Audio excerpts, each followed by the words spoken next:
to it. Saint Germain lived in the era bridging, I think Skip's wanting a sheet, bridging the, 4th and 5th century. He was born in 3-something, died in 4-something. He would probably be called French today, but France hadn't been invented. So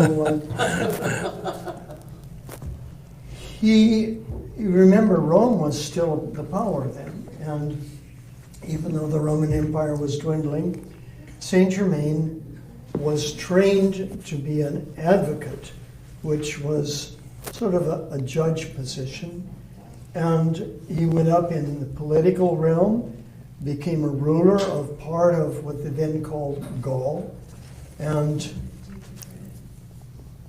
a Christian. And as the church grew and his faith grew, he was selected as the Bishop of Auxerre, a city in France. And at that time, an Englishman or maybe an Irishman, it depends on who's throwing rocks at whom, named Pelagius, came up with a heresy that was very popular in Britain and on into the continent that said, we don't need the cross of Christ. Humankind can be redeemed without the intervention of the grace of God. And that heresy is still around. I was amused back in the 1960s when I lived in England. There was a Unitarian Universalist chapel in Lincoln that I used to drive by that had one of those reader boards, had all those kitschy things on it, and for a while it had a sign that said, "Who needs a savior? We can save ourselves." It's still around. That's Pelagianism.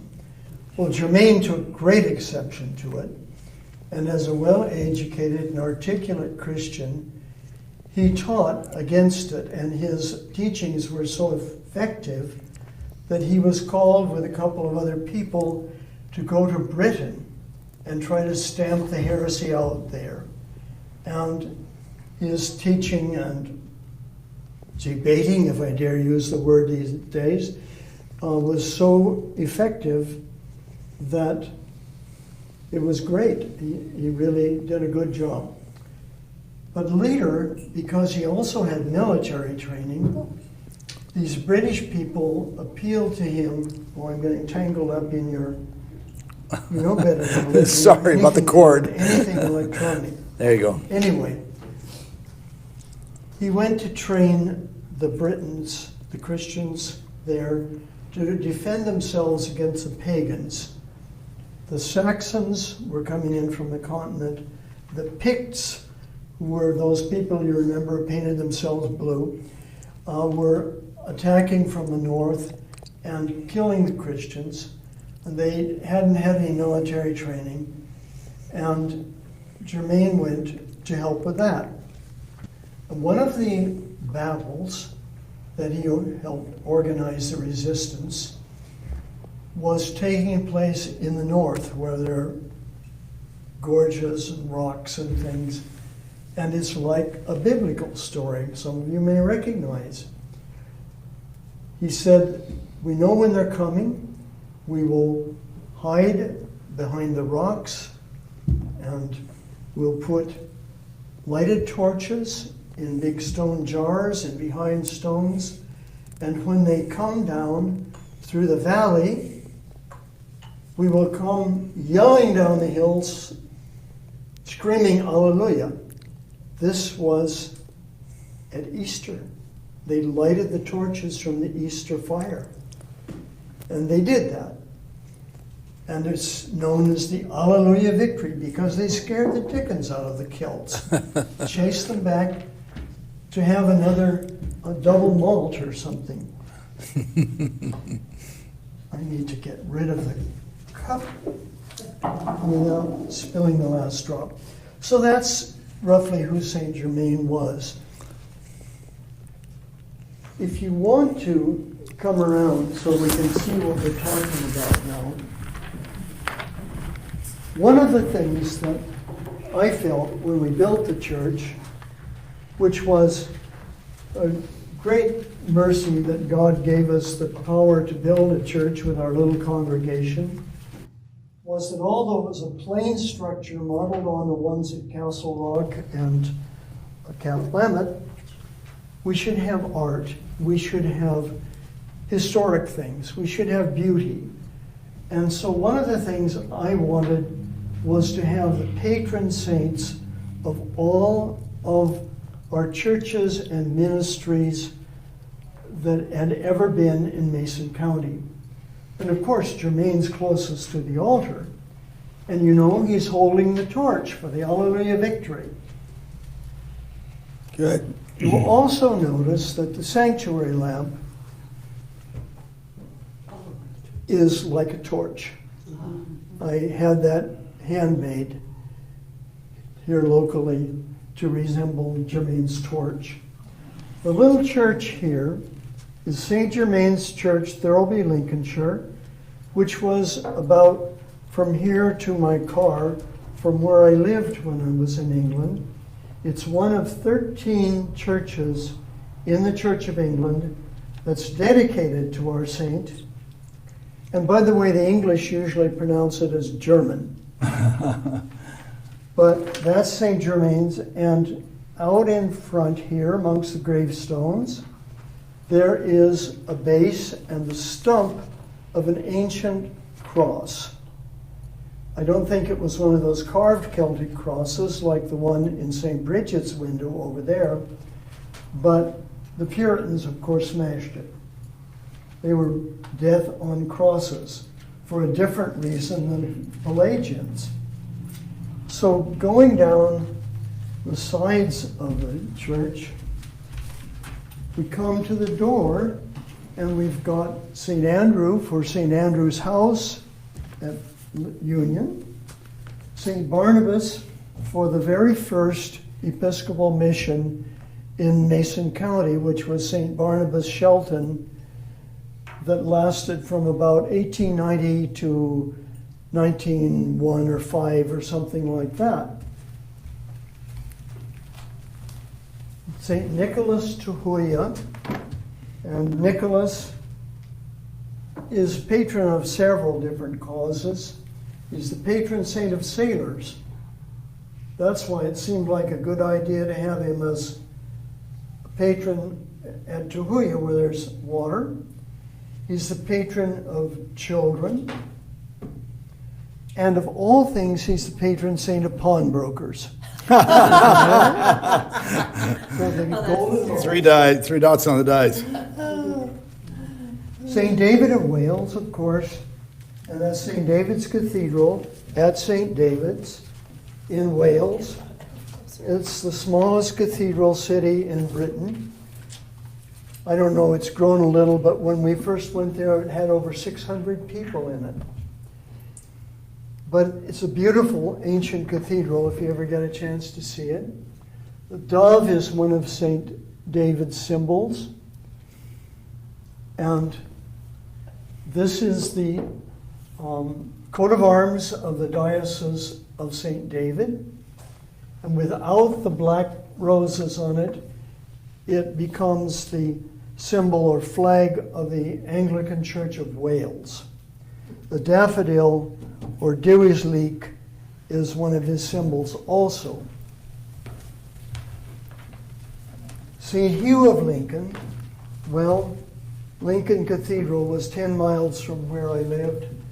And, I want to talk about hats. Hats are very important in church, you know. This is actually the ancient form of the mitre. And Germain is wearing one too. It looks like somebody sat on it, doesn't it? Yeah, doesn't have the point. The mitre wasn't pointed in that era. In the Middle Ages, they made it pointed and they made it taller and taller and taller. And if you want to see the tallest of all mitres, you see an Armenian bishop who will have a marvelous great thing. Don, who did you get to make the windows? Perry Stained Glass, they're unfortunately out of business now. Mr. Perry Sr. has died, and the son couldn't carry it on without help. This is Lincoln Cathedral, which is one of the biggest, grandest, most glorious of the English cathedrals, and the first major English cathedral built in the new Gothic style in the 12th century, although part of it's older. While they were building the cathedral, St. Hugh was using the old bishop's palace out at Stowe, which is about 7 miles from the city of Lincoln, and there was a little lake there. And one of the swans became like a pet to him. And when he was gone, which was a lot of the time, the swan had nothing to do with anybody, spent most of its time sitting in the middle of the lake. They knew the bishop was coming home when the swan came ashore and waited for him. And that's the coat of arms of the city of Lincoln.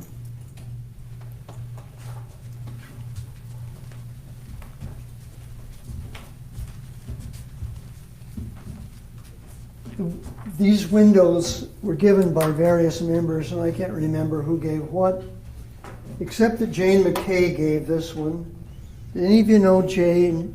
She had a gift shop in what had been the church down by the winery, and she was, like a lot of our members, our participants, came from different traditions. She was Roman Catholic, and she wanted a St. Mary window.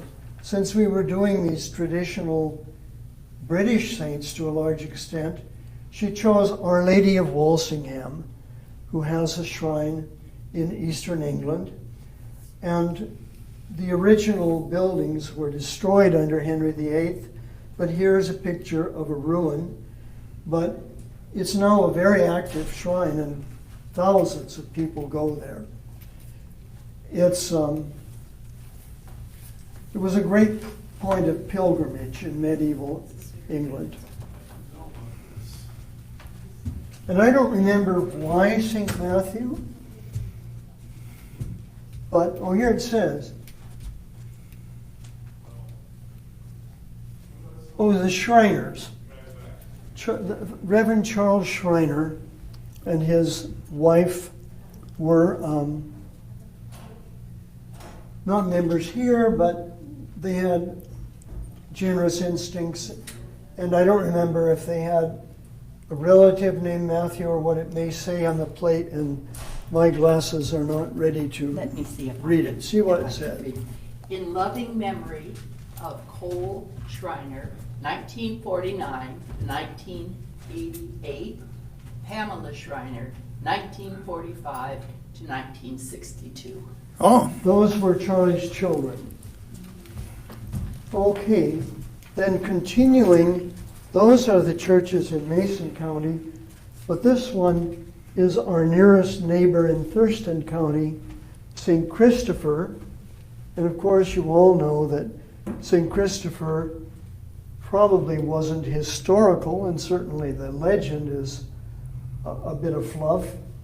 But as a priest friend said to me, there must be a lot of St. Christophers by now. It's been a popular Christian name. yeah. And this door has Bishop Seabury's mitre. He was the first bishop in the, quote, modern Anglican world to start wearing the mitre again after the Reformation.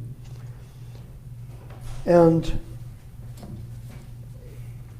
it represents the year this church was built, 1984, was 200 years after Seabury's consecration. So we put that in. The year we started having services was 200 years after the Declaration of Independence.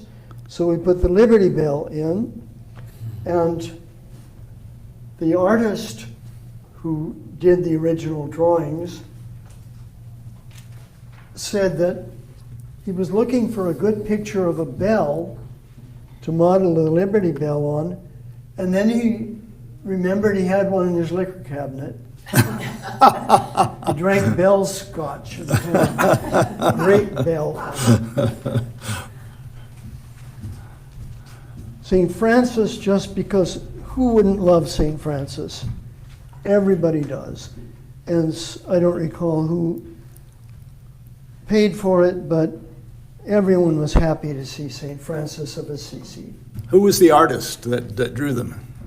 I'd forgotten the name. Okay. A I don't know local? if I ever knew his last name. Local? No, he was English. Oh, okay. It's on the sheet. Okay. St. Bridget, because we needed a woman for one thing, and basically because at that time the Eager family were involved. They're Irish, and maybe they paid for it, I don't know. But certainly she represents Celtic spirituality, and she's holding her little abbey. A flame was kept burning day and night for centuries at her abbey, a fire as a symbol of the light of Christ. And the typical Celtic cross, which was meant to echo the hand-carved wooden Celtic cross that used to be up there, but one of the members didn't like it, so he made that cross.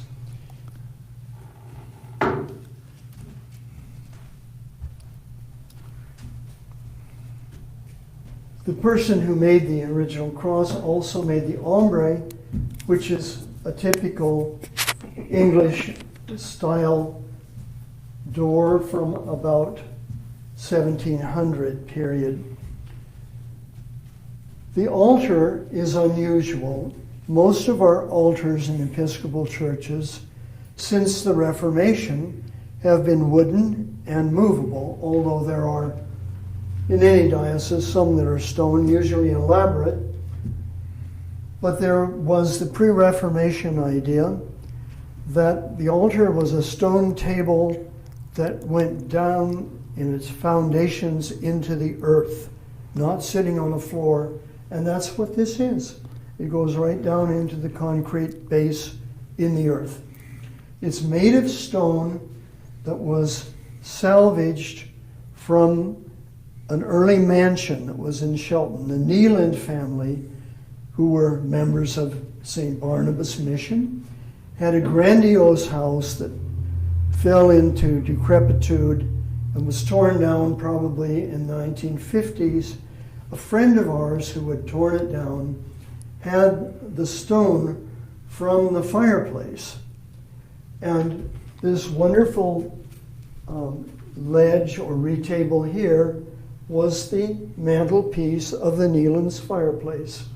And it was all covered with layers of green and cream paint, and I spent many hours taking it off.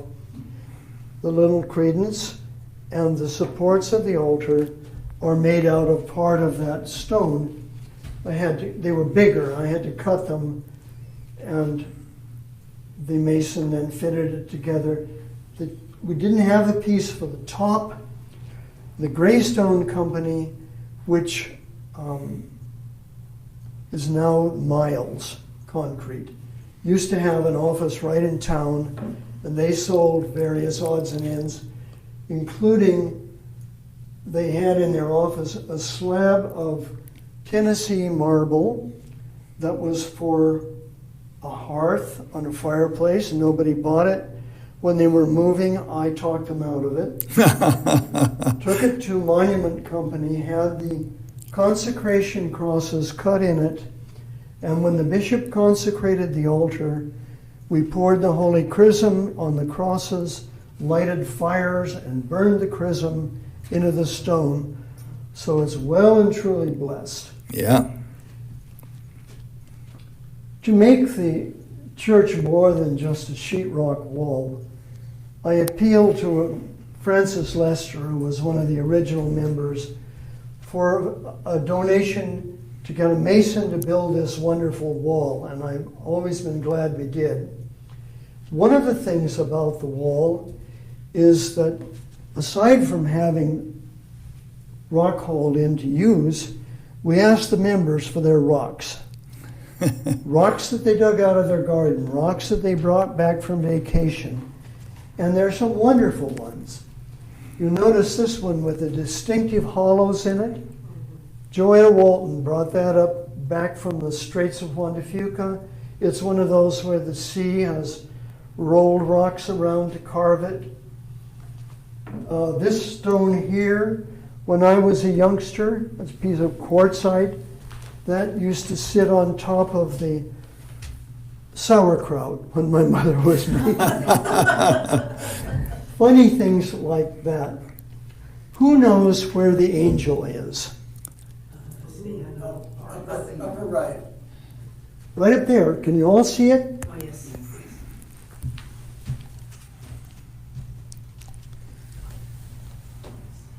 Little alabaster angel. That angel came from Lincoln Cathedral, which we were talking about with St. Hugh. It is not a part of the original structure, but is part of a monument that would have been built there probably in the 16th or 17th century. And I had a friend, an elderly lady who was from my first parish in Seattle, who said, I don't know what to do with this. I feel so guilty about it. She showed it to me. Well, what is it? Well, it's something that my father stole. Her father was a chorister in the choir at Lincoln Cathedral back in the 1880s, probably.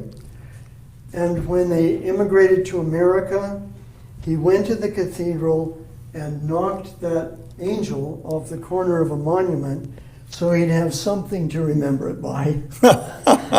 And she had kept it in a drawer and was shamefaced about it. And I said, well, let's put it back in the church. So that's where the little angel came from. Has anybody noticed a piece of Roman pottery? I spotted it a while ago. There are two of them. It's up in this area. Is it Thick. under that tan-colored rock up above here? It's black. Yeah, underneath. Keep going up to the right. You're getting warmer. Yeah, is that up there under that? That's funny. I saw it. It's in this area. Anyway, there are two pieces of Roman pottery that were picked up in Britain by Len Walton, who was Chuck Walton's cousin, when he was a soldier in World War II, and they're incorporated into it. And it's so irritating how you can. There it is. You told me, and I didn't see it. That black thing there, that's Roman pottery. So there's a lot of artistic and historical stuff. The candlesticks were handmade by Herb von Hoff.